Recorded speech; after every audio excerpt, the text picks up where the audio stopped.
Breaking news చూస్తున్నాం. ఇండియాకు మరొకసారి ట్రంప్ వార్నింగ్ ఇచ్చారు. బ్రిక్స్ కూటమిలో ఉంటే 10% టారిఫ్ ఇండియా కూడా కట్టాల్సిందే అంటున్నారు ట్రంప్. అమెరికాను ఇబ్బంది పెట్టేందుకు బ్రిక్స్ ఏర్పాటు చేశారని, బ్రిక్స్ కూటమిలోని అన్ని దేశాలపైన 10% టారిఫ్ విధిస్తామంటూ ట్రంప్ హెచ్చరికలు జారీ చేసిన విషయం మనకు తెలిసిందే.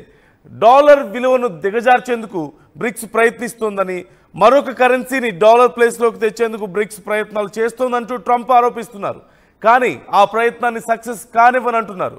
నాతో గేమ్స్ ఆడడానికి ప్రయత్నిస్తే ఖచ్చితంగా మీరే నష్టపోతారంటూ హెచ్చరించారు. డాలర్ విలువ కోల్పోతే యుద్ధంలో ఓడిపోయినట్లు అంటున్నారు. ఓడిపోయిన దేశంగా మిగలడానికి సిద్ధంగా మేము లేవంటున్నారు. డాలర్ ఎప్పటికీ రారాజే అంటూ ట్రంప్ ప్రకటిస్తున్నారు. బ్రిక్స్ దేశాల సదస్సు 11 దేశాలు సమావేశమైన విషయం మనకు తెలిసిందే బ్రెజిల్లో. ఈ నేపథ్యంలో ఈ సదస్సులో ప్రధానంగా ఈ మధ్య కాలంలో ట్రంప్ తీసుకొచ్చినటువంటి కొత్త టారిఫ్ విధానానికి సంబంధించి చర్చించారు. ఆ విషయంపై కొంత వ్యతిరేకత వ్యక్తమైంది. ఈ నేపథ్యంలో ట్రంప్ ఈ విషయం మీద సీరియస్ అయ్యారు.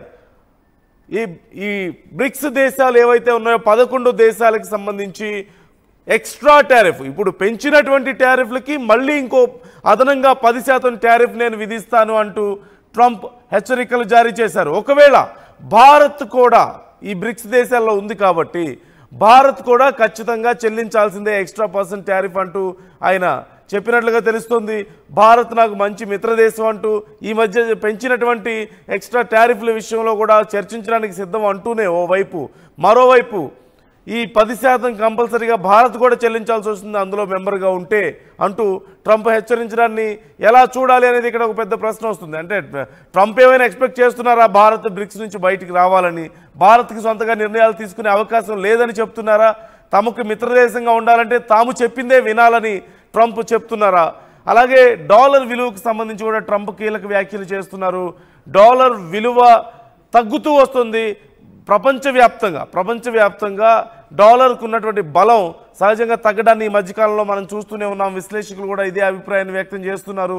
మున్ముందు డాలర్ వాల్యూ మరింత పడే అవకాశం ఉంది అంటున్నారు. ఈ నేపథ్యంలో ట్రంప్ కొంత మేకపోతు గాంభీర్యాన్ని ప్రదర్శిస్తున్నటువంటి పరిస్థితి కూడా మనకు కనిపిస్తుంది. ఓవైపు డాలర్ని ఎవరు ఏం కదపలేరు, ఏం చేయలేరు, దాని విలువ తగ్గదు, అమెరికాకు వచ్చిన నష్టం ఏం లేదు అసలు బ్రిక్స్ వల్ల అంటూ ఆయన చెప్తూనే, మరోవైపు బ్రిక్స్ దేశాలు డాలర్ని దెబ్బతీయడానికి ప్రయత్నిస్తున్నాయి.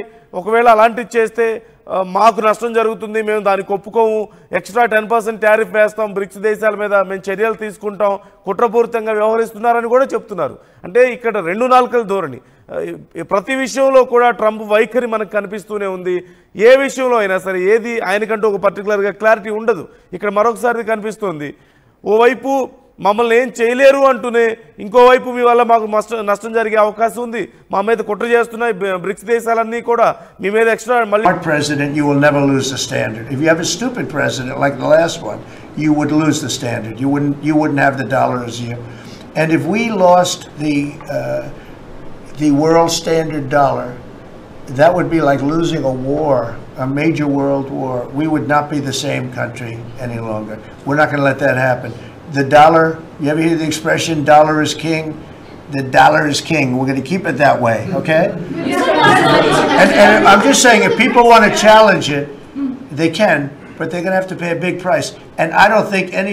Nem acho que eu deveria comentar, porque eu não acho uma coisa muito responsável e séria um presidente da República de um país do tamanho dos Estados Unidos ficar ameaçando o mundo através da internet. Não é correto. Sabe? Ele precisa saber que o mundo mudou. Sabe? Não queremos imperador. Nós somos países soberanos. Se ele achar que ele pode taxar, os países têm o direito de taxar também. Existe a lei da reciprocidade. Eu acho muito equivocado e muito irresponsável um presidente ficar ameaçando os outros em rede. Trump క్లియర్గా ప్రపంచ దేశాలను హెచ్చరిస్తున్నారు, bricks దేశాలను హెచ్చరిస్తున్నారు. Dollar మీద కుట్ర జరుగుతోంది అని, డాలర్ నష్టపోయే అవకాశం ఉందంటూ ఆయన భయపడ్డాన్ని ఇక్కడ మనం ఖచ్చితంగా చూడొచ్చు. ఈ నేపథ్యంలో ఖచ్చితంగా డాలర్ మీద కుట్ర చేస్తున్నారు, డాలర్ విలువ తగ్గించే ప్రయత్నం చేస్తున్నారు, కాబట్టి మేము తిరిగి చర్యలు తీసుకుంటాం, ఎక్స్ట్రా 10% టారిఫ్లు మేము వేస్తాం అంటూ హెచ్చరికలు జారీ చేస్తున్నారు. మరి భారత్ సంగతి ఏంటి? మరి మీకు మంచి మిత్రదేశం కదా అని అడిగితే అందులో మెంబర్ అయినప్పుడు ఖచ్చితంగా భారత్ కూడా చెల్లించాల్సిందే అంటూ చెప్తున్నారు ఖరాఖండిగా. మరోవైపు బ్రెజిల్ అధ్యక్షుడు మాట్లాడినటువంటి మాటలు మనం చూసాం. మాకేమీ రాచరికం ఏం లేదు, ఇక్కడ పైన పెత్తందారు ఎవరు లేరు అని చెప్పి మాట్లాడుతున్నటువంటి మాటలు కూడా మనం చూస్తున్నాం. ఖచ్చితంగా ఇది మంచి అప్రోచ్, ఖచ్చితంగా ఇలాగే ఉండాలి అప్రోచ్. ఇన్నేళ్ల పాటు ప్రపంచ దేశాలను తమ ఒక నియంతలాగా వ్యవహరిస్తూ చాలా దేశాలను తమ గుప్పిట్లో పెట్టుకొని తమ మాట వినకపోతే ఆ దేశ అధ్యక్షుల్ని ఏదో ఒక రకంగా యుద్ధం చేసి కానీ, లేదంటే అంతర్యుద్ధాలు సృష్టించి కానీ, కుట్రలు చేసి కానీ, ఏదో ఒక రకంగా ప్రపంచ దేశాల మీద కుట్రలు చేసి అనేక దేశాలను నాశనం చేసినటువంటి చరిత్ర అమెరికాకు ఉంది. అలాంటి వైఖరి అవలంబిస్తూ వస్తుంది అమెరికా. అనేక దేశాల్లో అదే పరిస్థితి మనం చూసాం. ఇప్పుడు కనీసం ప్రపంచ దేశాలు సమిష్టిగా అమెరికా యొక్క ఈ వైఖరిని ఎదుర్కోవడానికి సిద్ధమవుతున్నటువంటి తీరు మనకు కనిపిస్తోంది. ఇదే ట్రంప్ భయం, అసలైన భయం ఇదే. కేవలం డాలర్ విలువ తగ్గుతుందనేది మాత్రమే కాదు, ఎక్కడ అమెరికా ఆధిపత్యానికి గండి పడుతుందో, వీళ్ళు పెద్ద కూటమి తయారైంది, వీళ్ళందరి మధ్యలో మంచి ఫ్రెండ్షిప్ కుదురుతోంది, లేదంటే బిజినెస్కి సంబంధించి డీల్స్ కుదురుతున్నాయి, మనతో బిజినెస్ చేయరేమో, మన బిజినెస్ పడిపోతుందేమో, అమెరికా తగ్గిపోతుందేమో, అమెరికా బలం తగ్గిపోతుందేమో, రేపు అమెరికా మాట వినరేమో అనేది అసలైన భయం ట్రంప్కి. ప్రపంచ దేశాలన్నింటినీ వణికించేశాను, ప్రపంచ దేశాల్లో అసలు శాంతి నేనే నెలకొల్పాను, నేను చెప్తేనే శాంతి కుదురుతుంది, లేదంటే యుద్ధాలు జరిగిపోతాయి, లేదంటే నేను వాణిజ్యం చేయను అన్నాను కాబట్టి వాళ్ళు భయపడాలి. ఇది ట్రంప్ వైఖరి ఇక్కడ. అంటే ప్రపంచ దేశాలను ఏదో రకంగా నయానో భయానో భయపెట్టి వాళ్ళని బెదిరించి కంట్రోల్లో పెట్టుకోవాలనే ఉద్దేశమే తప్ప వాళ్ళంతటా వాళ్ళు ఎదుగుతుంటే మాత్రం చూడడం అమెరికాకి ఇష్టం ఉండదు.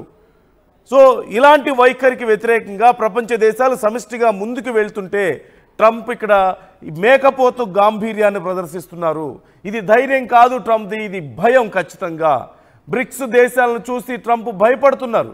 తాము కొత్తగా తీసుకొచ్చినటువంటి టారిఫ్ విధానం పట్ల వ్యతిరేకత వ్యక్తమవుతుంది. అందులోనూ 11 దేశాలు కలిసి, బలమైన దేశాలు కలిసి ఈ వ్యతిరేకతను వ్యక్తం చేయడం వల్ల ఎక్కడ ప్రపంచం అంతా తనకు వ్యతిరేకం అయిపోతుందేమో, తాను వీక్ అయిపోతానేమో అనేటువంటి భయం.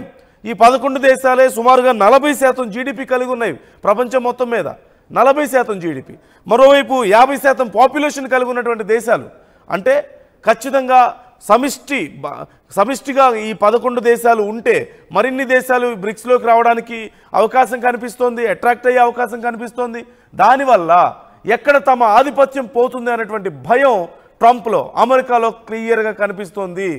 అందుకే ఇలాంటి ప్రయత్నాలు చేస్తున్నాడు. కానీ ఖచ్చితంగా ఇప్పుడున్నటువంటి పరిణామాలు చూస్తే అమెరికా ఈ మేకపోతు గాంభీర్యానికి బెదిరేటువంటి, తాటాకు చప్పళ్లకు బెదిరేటువంటి పరిస్థితి లేదు ఎక్కడా కూడా.